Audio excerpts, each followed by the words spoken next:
Hello, everyone, and welcome to Unboxing Umbraco 9.3.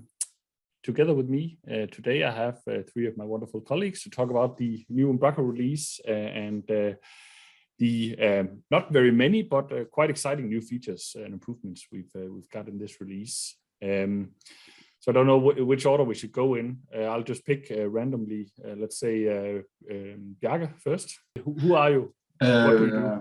My name is Bjarke. I'm the team lead of the CMS team. Ronald, you can present yourself. Yeah, Ronald, also part of the CMS team and commercial packages team. And Warren? Yes, obviously I'm Warren, but yeah, I work in the DevRel department over here at the HQ. So trying to make sure everything is all hunky-dory and nice for us developers. Indeed. What about yourself, Rune? I'm Rune. I work in the communications department, focusing on product communication. So I'm busy when we have a lot of releases like we have right now. That means a lot of blog posts and videos and things like that to get ready to make sure people know what we're putting out there. And speaking of which, let's take a look at the current release that's out today, 9.3. It's what to say? It's actually a bit of a smaller release. I think it's only 27 PRs.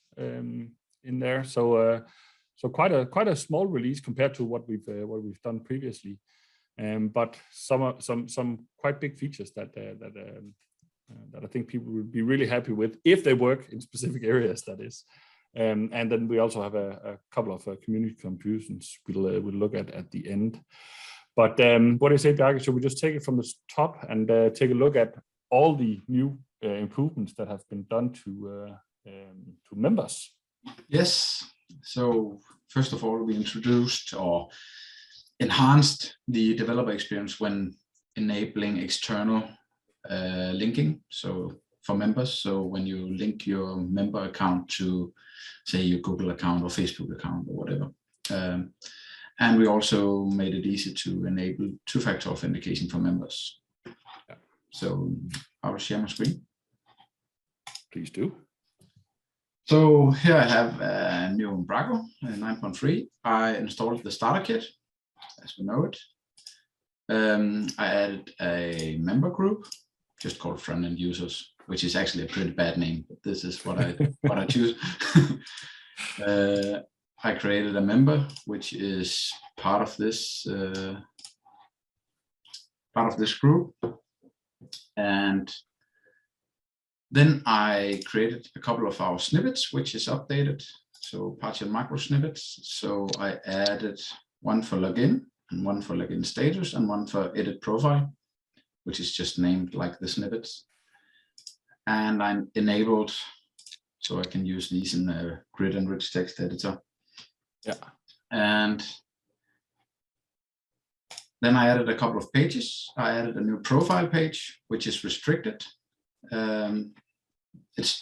It's just a grid showing the macro for edit your member profile, and we have, of course, we're showing no access if you're not allowed, and we show the login if you're not logged in. And let's take a look at the front page so you can see the profile. Because I'm not logged in, I will see the login screen. Let's log in, and as you can see here, I actually enabled Google as a login provider, but let's skip that for now. Login. Working.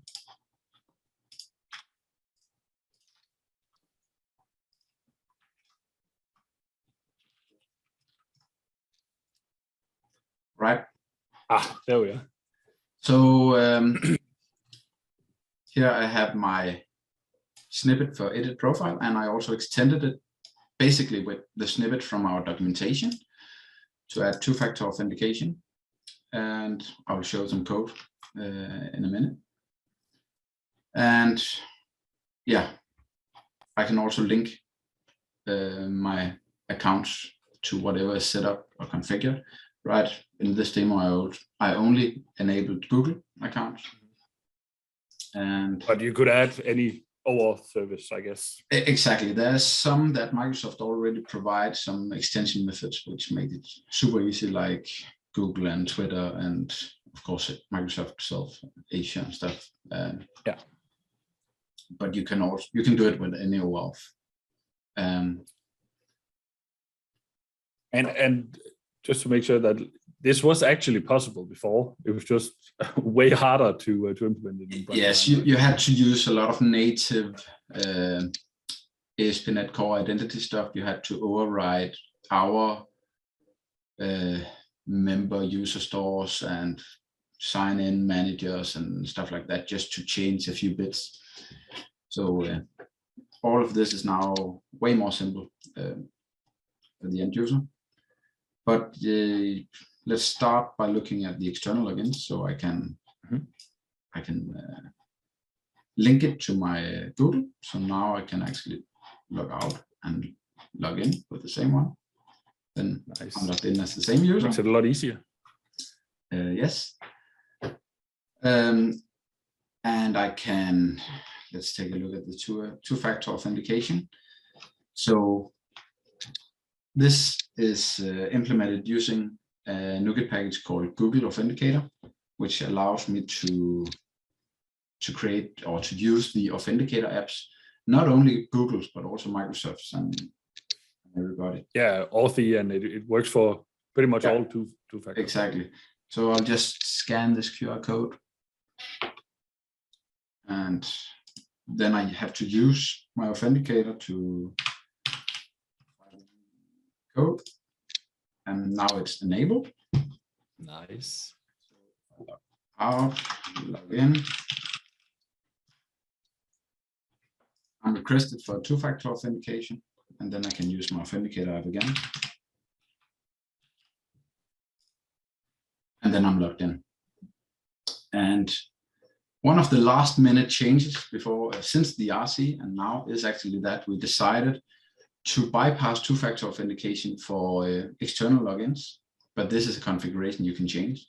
So now if I log out, I still have the two-factor authentication enabled on my user, but I log in using my Google account. Of course, I could just add it to my Google account. I actually have, but it remembers me. But then I have to two-factor authenticate on that provider. Yeah, exactly. And then you might have to double two-factor. Yeah, that can be the use case. I think it will be very rarely used, but you could imagine that you are kind of forced to use one external provider that don't support two-factor authentication. And in that and then it's nice to be able to. That case, it makes sense to flip this configuration setting. Yeah, exactly. And the two-factor stuff, you can also use that if you're not using any external providers, right? So if you just are using members and are using those for logging in and logging out, then you can still use the two-factor authentication features here. Right? Yeah, exactly. I can try to disable it again and unlink my account. Then I can sign out, just to show that auto-linking is also possible using the external login provider. So no, right now, we don't know about my user in Google anymore. So when I try to create it, it will actually try to create a new user, and now using my correct email that it receives from the provider. So now I actually have two different members inside here. The one I created myself and showed first, and now the one that is auto-linked from. But let's take a look at some code. Let's do it. First of all, I added some NuGet packages to my solution. As I said, the starter kit, then the Google Authenticator, which is the one I use for two-factor authentication, and then I just tried to add two of these of Microsoft provided extension methods, basically to enable Google and Twitter. I have created a security folder here where I have a composer. So I didn't show you, but I also add two-factor for my users, back office users. And it's just to show how similar it is, basically. So this is for backend users. You have to configure some options, and then you call add back office external logins and add back office logins, and then you can call the add Google. And this is the extension method provided by the NuGet package. Yeah. And here you can configure it. We have documented this. In my case, I just pass all the configuration directly to configuration, because then I can have my user secrets in user secrets. For members, it looks like this, so it's almost the same. Add member external login. It's very similar. Yeah. And that was what we aimed for. Let's go back. I also enabled two-factor authentication. So here I create a member identity builder using the builder services. And on that, we have an extension method for adding two-factor providers, where you can specify a two-factor provider and a name. So if we look at that one, this is the constant, the name I also provide as a provider name. I just inject a member service. I could inject whatever I want, but I want to use the member service to look up the member key, or look up the username from the member key. So the first method you have to implement is called get setup data async, where you is provided with a secret, and you can use this to set up an authenticator.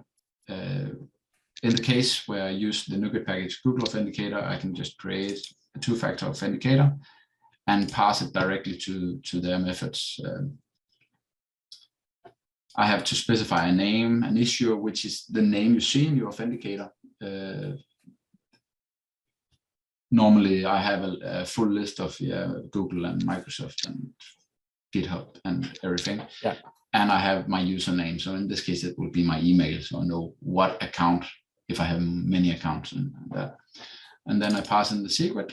And based on this, it generates a setup code, which I provide in a custom model I've just created. So this is located here. It just contains the secret and then the setup code from the package.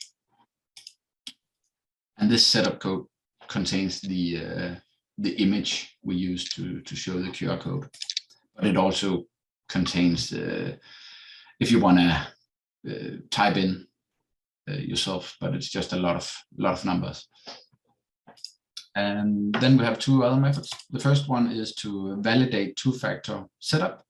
So when I validated this, that I actually installed this and it's enabled on my account. And the other one that is called every time you log in. In the case of an authenticator app, it will be the same. So I just pass it to the same method. But just as an example, this could have been an email one. I didn't implement it fully, but imagine an email one where you, on setup, you save some kind of code on your user and you send an email with that code. Using the member email. Then the email is received with this code, and you can pass it in and validate it against this code you saved. And then we also have let's take a look here again. This is what I uncommented here. We also have a new notification called member two-factor requested notification. So this is raised or published every time a member tries to, or is requested for two-factor authentication, and I can implement this. And on the notification, I have the member key. So again, I can look up the member information I need, and I could use this to send another email, or I could use it to send an SMS or whatever, which I had to validate in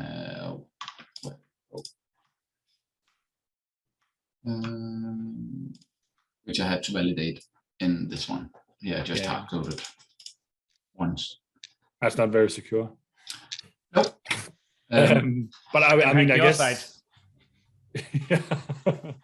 I guess the best approach would probably be to use some kind of service for it.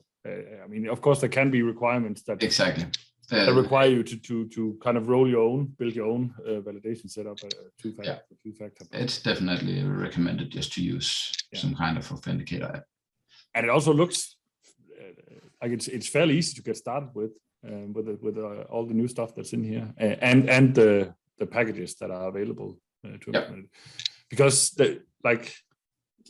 for the Google and Twitter stuff, we don't have any of that in core, right? It is we just have the methods to set it all up. Exactly. We have the abstractions ready for you.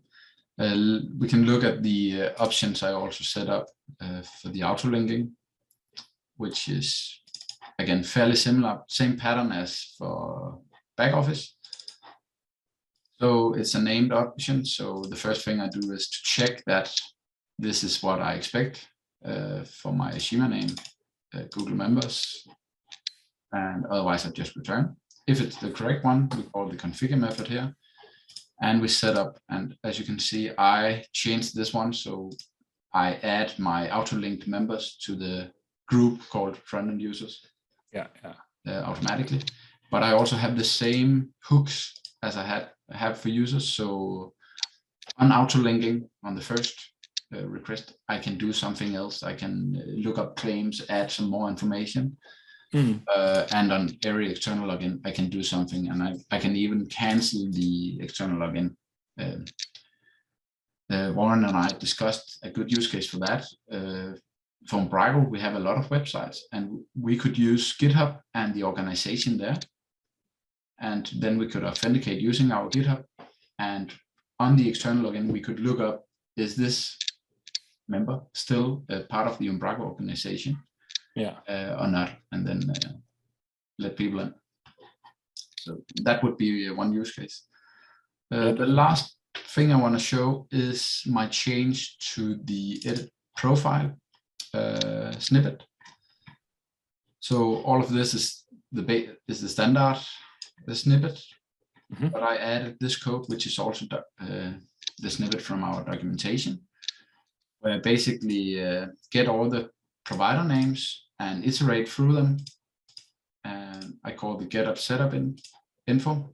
And the convention is if it returns null, it means it's already set up. So in this case, we show the disable button. Otherwise, I try to cast it to whatever I expect. So here it could be another custom model for the email one if I want to set up emails. So this was my model for the QR code. And the QR code is printed here. So this is the part that we can't ship as part of our snippets, but only document, because it could be anything, and we don't want to take a dependency on such a library just for those few who actually want to enable two-factor authentication directly in Umbraco.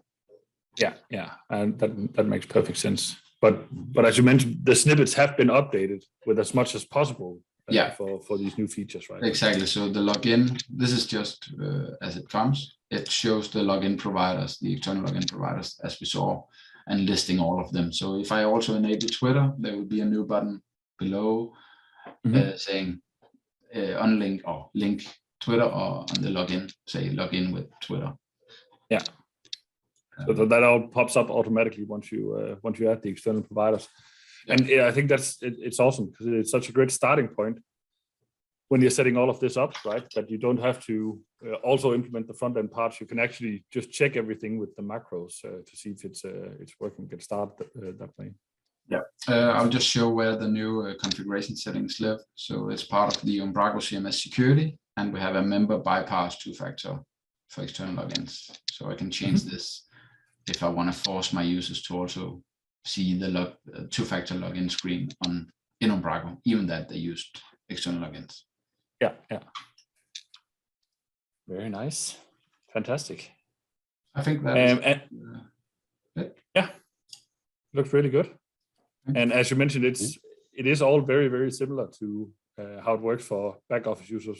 Exactly. I think in fact a lot of it is pretty much exactly the same, but it's also using identity, right? So Yeah. as opposed to older versions of Umbraco, it's not two completely separate things. Exactly. It's actually the same. So fantastic to see. Really, really nice. Thanks for that. So we jump on to the next one. Ronald, I think you have something regarding where we can store media. Yes, there has been a change in this version that allows you to move your physical files of your media items to a different location. It was previously already possible to change the media path of your default installation from /media to something else, but that would only work if you kept the media files located in your web root. So it could be served by the default static file middleware that's set up by Umbraco. And I can show this new setting here. And the setting I mentioned previously is the Umbraco media path, and that by default is set to /media relative to your web root, and that's also the physical path where your media will be stored by default. And a new setting that's introduced allows you to just change the physical file path. So if I uncomment this, or probably should show first that this just works. Media is stored in the web root /media. And if I change the path to be something outside of media, I'll have to restart. You'll probably see that this won't work anymore because the physical file is not located in the right directory. And shouldn't work at least anymore. Maybe I copied over. You can see the new physical file path is created. And opening this image. I guess the cache is still there, right? Yeah, I think it's still caching something, but in fresh install, this wouldn't be able to fetch the media item anymore. But I can of course then move the original files from your web root into, in this case, Umbraco data. And then the physical files won't be located in your web root anymore, but can be stored somewhere else. So that makes it possible to either store it on a shared network drive, or maybe you want to add some security features where you don't want every media item to be publicly available. And then this allows you to more easily set up protection or other custom things regarding the serving of media. Yeah. And with the new configuration option, it means that it'll serve media like you're used to, so the URL won't actually change. Yeah, so the URL is still pointing it to a file. Yeah, so the URL in this case is still /media and then the media path, but the actual files are stored somewhere else. And in this case, by default, Umbraco uses a physical file system to store the media.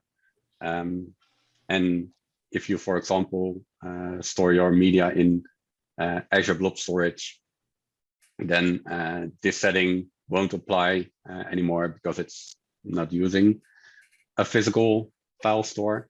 So that's something to also remember.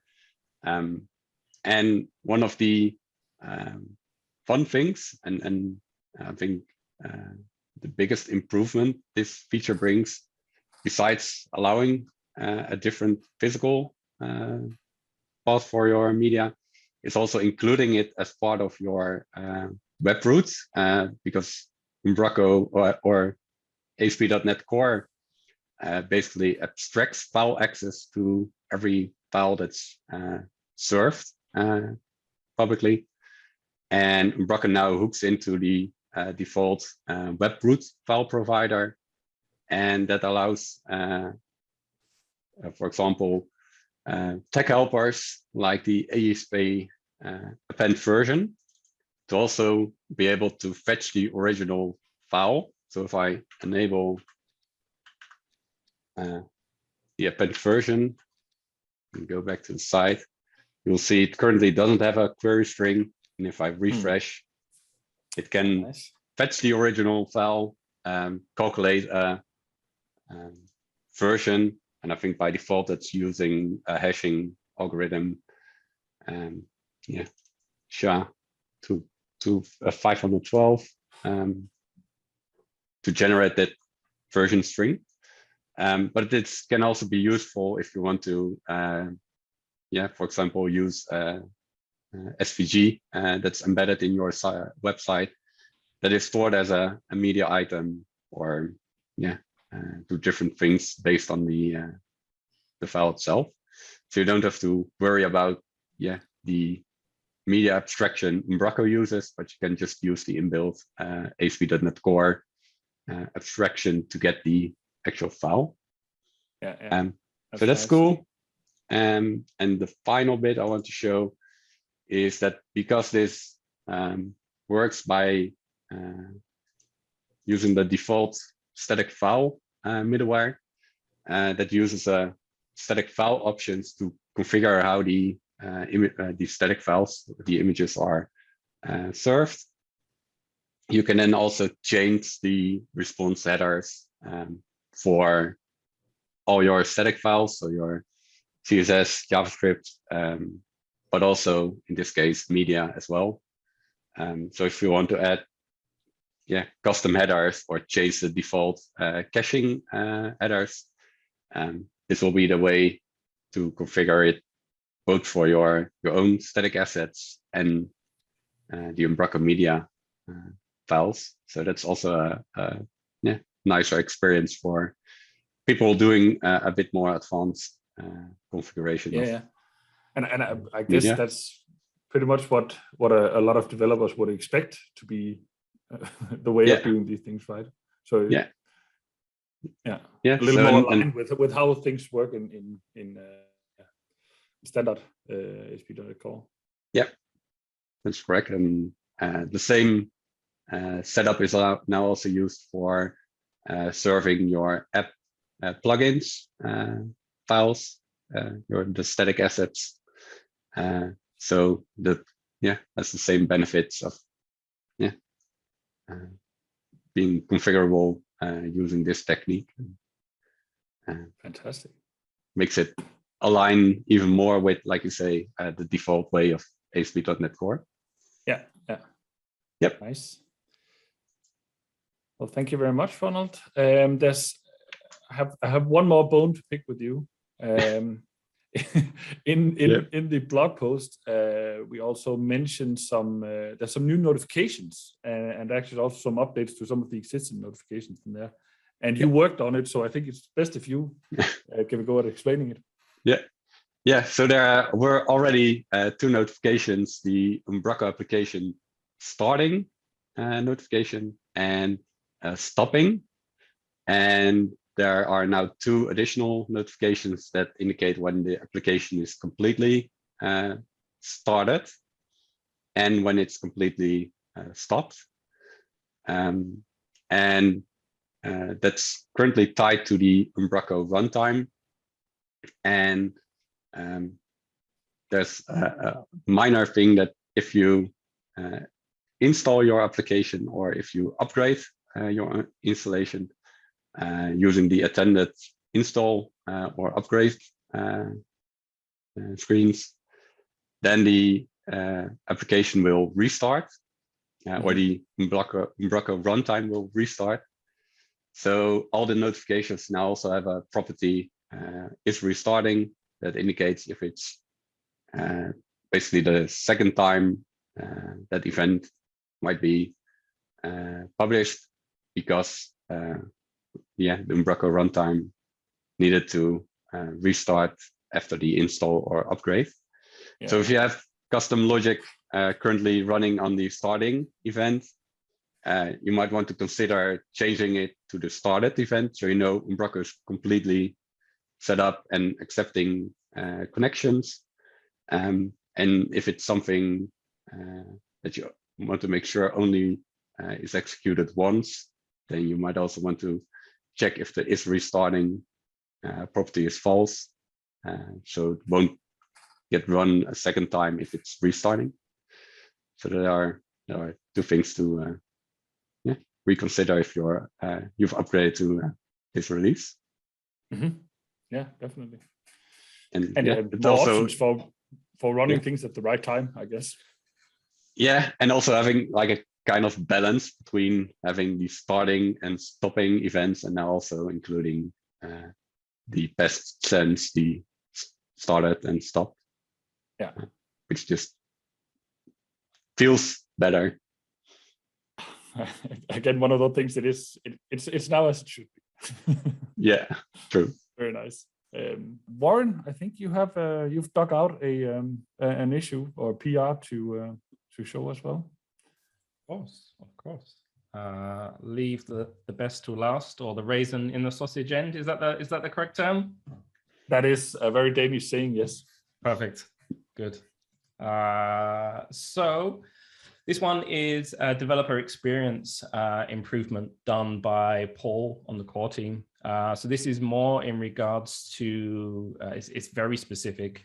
If you're using notifications and scoped services in your notification handlers and events, this is just a nice improvement. Paul gives an example here in terms of if you're trying to use a scoped service, and if you was previously trying to use this with a notification handler, that this would currently fall over. So it was a bug. Now in 9.3, this is no longer the case. So just a nice developer experience and just a little bug that was fixed at the same time. So all in all, very nice. And I left the most impressive demo to the end, Rune. This is all what we've waited for. Forget your members and developer experience. I have the best demo. Ooh la la. Oh, that's fantastic. So in the back office, we have the new Umbraco. We just previously just had the Umbraco U logo. For context, some customers or end clients may have not been aware that they was actually using a CMS called Umbraco. Hence, we've actually added our logo text to it. And the next minor thing to kind of like take this one step further is, if I can remember my login and not log myself out. Oh, how embarrassing. So there we go. No idea. Maybe I just can't type.